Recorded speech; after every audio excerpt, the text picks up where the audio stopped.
சாந்தி அவ்யக்த முரளி 4-3-1969 அவ்யக்த பாப்தாதா மதுபன்.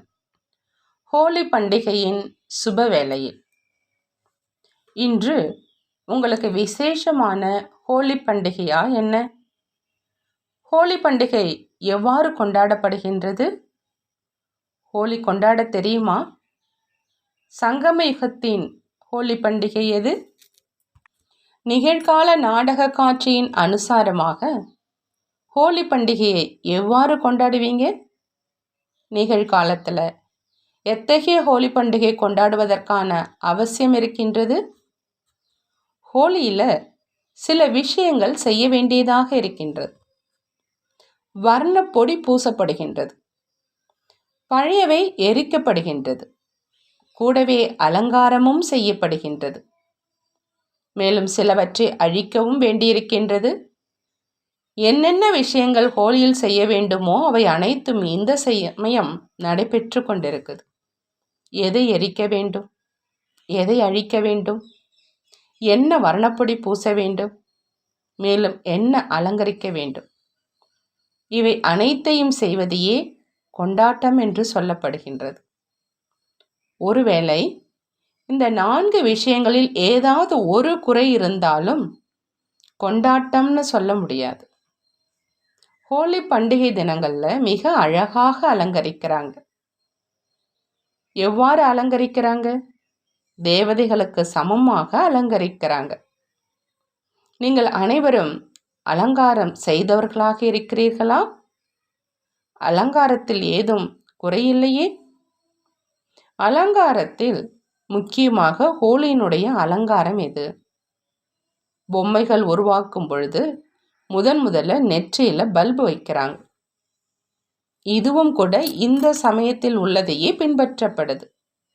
நெற்றியில ஆத்ம தீபத்தை ஏற்றுவதே சங்கமயுகத்தில் உங்களுடைய முக்கியமான அலங்காரம். இதனுடைய அடையாளமாக பல்ப் எரிக்கிறாங்க. ஆகையினால இவை அனைத்து விஷயங்களும் நடைபெறுவதற்காக ஹோலியினுடைய அர்த்தத்தை நினைவில் கொள்ளணும். ஹோலி என்றால் நடந்தவை அனைத்தும் நடந்து முடிந்துவிட்டன. என்ன காட்சி நடந்ததோ அது நடந்து முடிந்து விட்டது, கடந்து விட்டது. தற்சமயம் இந்த ஹோலியினுடைய அதாவது நாடகம் என்பது ஒரு கேடயம் அப்படிங்கிற முக்கியமான விஷயத்துல கவனம் வைக்கணும். அந்த அளவுக்கு உறுதி ஆகும் பொழுதே வர்ணம் கூட உறுதியாக ஒட்டி கொள்ளும். ஒருவேளை ஹோலியினுடைய அர்த்தத்தை வாழ்வில் கொணரவில்லை அப்படின்னா வர்ணம் சரியாக ஒட்டாது. வர்ணம் உறுதியாக ஒட்டுவதற்காக ஒவ்வொரு நேரமும் எது கடந்து விட்டதோ அது நடந்து முடிந்துவிட்டது என எண்ணுங்கள். அத்தகைய ஹோலி கொண்டாடி கொண்டிருக்கிறீர்களா? அல்லது அவ்வப்பொழுது நாடகத்தினுடைய காட்சியை கண்டு சிறிது எண்ணங்கள் கடையப்படுதா? ஞானத்தை கடைவது வேறு விஷயம். ஆனால் நாடக காட்சியை கண்டு ஏன், என்ன, எப்படி அப்படின்னு சிந்திப்பது என்பது எதை கடைவது? தயிரை கடையும் போது வெண்ணெய் வெளிப்படுது. ஒருவேளை தண்ணீரை கடைந்தால் என்ன வெளிப்படும்? ஒன்றுமே வெளிப்படாது. முடிவில் ஒன்று களைப்பு ஏற்படுகின்றது, அடுத்து நேரம் வீணாகுது. ஆகையினால அது தண்ணீரை கடைவது. அத்தகைய கடைதலுக்கு பதிலாக ஞானத்தை கடையணும். சாக்கார உருவத்தில் இறுதி தினங்களில் சேவைக்கான முக்கிய யுக்தி என்ன சொல்லப்பட்டது? முற்றுகையிடணும். வார்த்தை மூலம் சேவை என்ற ஒன்றும் அவ்யக்த கவர்ச்சி என்ற மற்றொன்றுமாகிய இரட்டை முற்றுகை இடணும். தானும் வெளிவர இயலாது, பிறரும் வெளிவர இயலாதபடி அத்தகைய முற்றுகை இடணும்.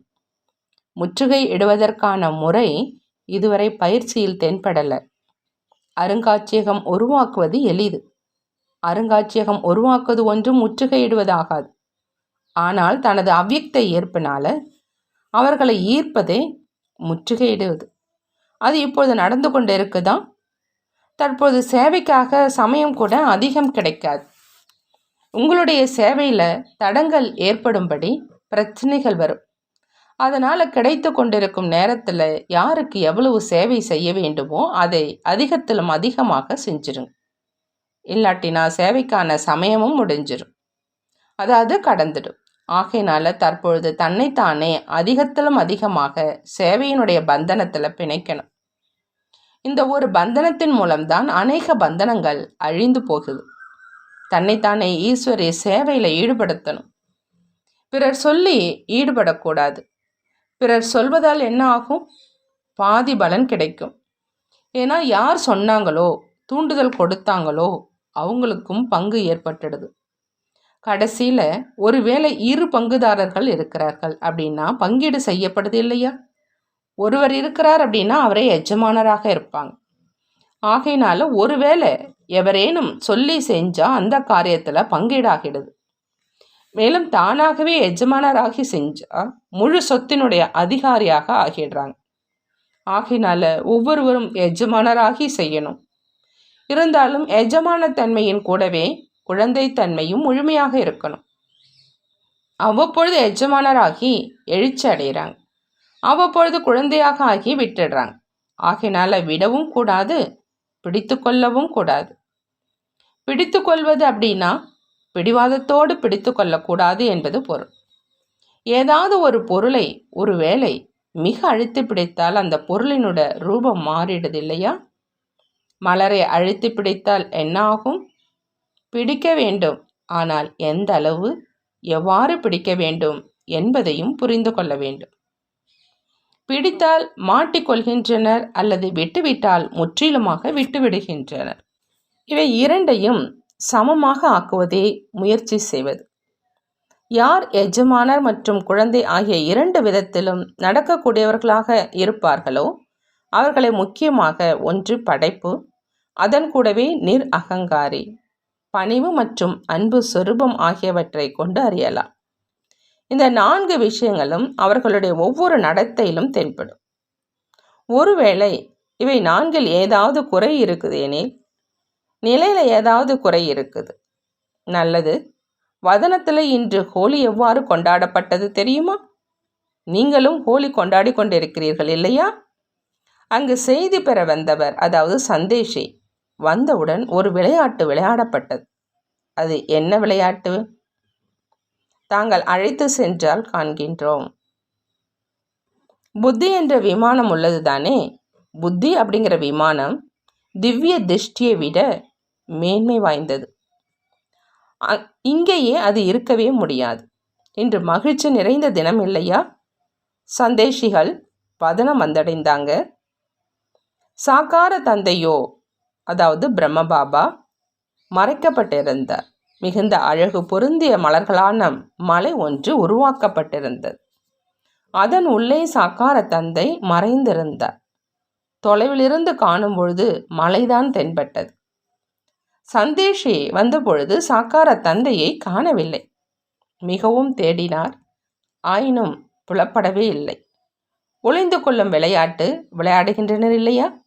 அத்தகைய விளையாட்டை கண்டார். திடீரென மலர்களுக்கு நடுவில் சாக்கார தந்தை அமர்ந்திருப்பது தெரிந்தது. அந்த காட்சி மிகவும் நன்றாக இருந்தது. நல்லது. பிறகு அவ்யக்த பாப்தாதா ஒவ்வொருவருக்கும் அமிர்தம் அளித்து போக் கொடுத்து கொண்டிருந்தாங்க. மேலும் ஒவ்வொருவருடன் சந்திப்பு செய்து கொண்டிருந்தாங்க. விசேஷமாக அருங்காட்சியகத்தில் இருப்பவர்களுக்கு அருங்காட்சியகத்திற்குள் யார் வந்து பார்த்தாலும் பார்த்த உடனேயே ஈர்க்கப்பட்டு விட வேண்டும். அத்தகைய அருங்காட்சியகத்தை தனது அவ்யக்த கவர்ச்சியின் மூலம் உருவாக்குங்கள் என அறிவுறுத்தி கொண்டிருந்தாங்க. நல்லது. ஓம் சாந்தி. நன்றி பாபா, நன்றி.